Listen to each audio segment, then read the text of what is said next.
Here in Barcelona we launched the 5G microwave that is, as the name says, is a set of features that we are introducing in our 5G microwave in order to cope with the 5G requirements in terms of capacity, latency, network topology. So starting from the analysis of these requirements, we introduce these features. Most of them are related to more efficient use of spectrum and even more innovative use of spectrum, like very high modulation schemes, carrier aggregation, band aggregation, interference cancellers.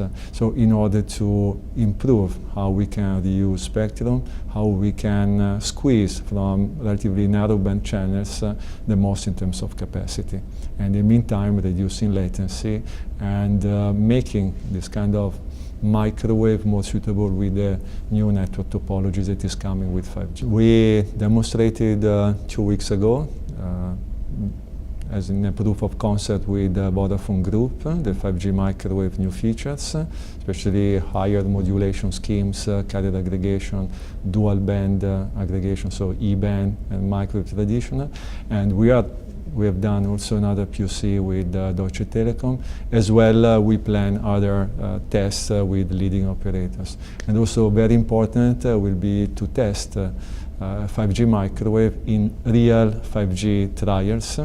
Especially in Italy, we have large 5G trials in Milano with Vodafone and with TIM in South Italy, and this could be a great opportunity to test 5G microwave in end-to-end 5G networks. We are market leader. We are working and very active in all standardization groups, especially in ETSI, in order to convey the message from the whole industry about microwave being capable of coping with 5G requirements. This is quite important, cannot just be Huawei, so we have to push.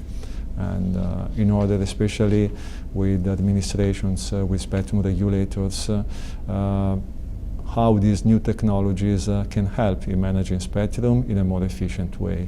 And especially to create value to our customers, to operators, by having rules in managing the spectrum license fees in which the cost is not growing linearly with the capacity.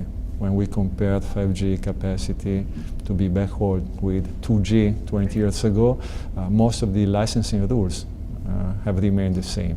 So that's quite important.